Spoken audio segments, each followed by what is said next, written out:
Change of tools changes everything you do.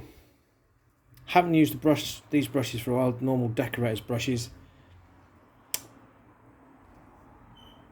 I almost forgotten I had them, which is weird, isn't it? Yeah, very weird. I mean, there they are, sat staring at me. But there. So as soon as you use a different tool, it just alters whatever you're going to do. Because you could get the same effects very often with different tools, but because they're different, you treat them differently. Of course, you have to clean these a bit more,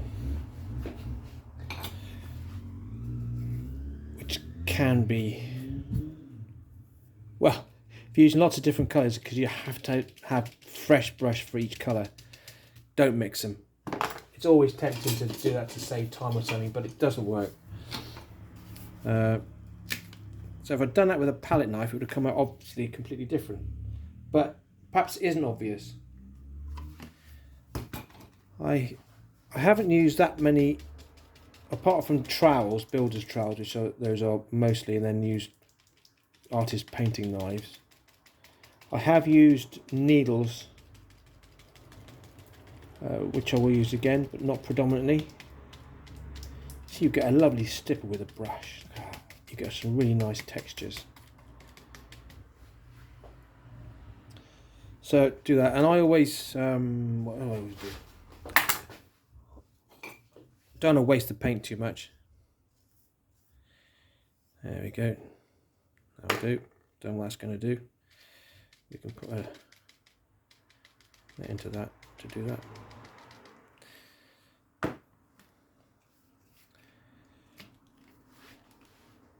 And that blob that just fell up there wasn't really planned. But then, is anything planned? Depends who you talk to, if there is a plan or not. That's the most important thing about having all your tools to hand. I know I can get away with doing that on there, and then do that. Oh, look. It just works suddenly. And you know it's okay. So if you ever make a mistake, or you can't make a mistake really, it's impossible to, because you can always pull it back into a triumph. Doesn't matter what it is. It's a little bit of forethought or afterthought, and not a panic. The old, it's a big blank piece of paper, I don't know what to do scenario. And never be afraid of wasting paint. That wasn't really planned, so we'll do something else with it. I had intended to use browns,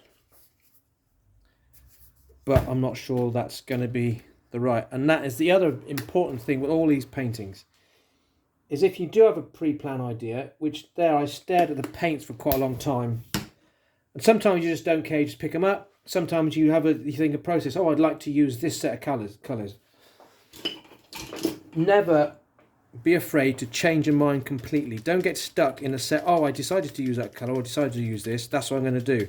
If you do that, you'll end up walking away from the painting thinking, I wish I'd done something else. And it does happen.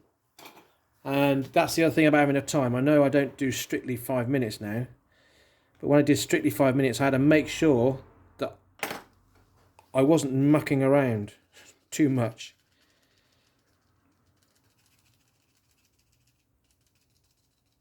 We can have some little traces out from there.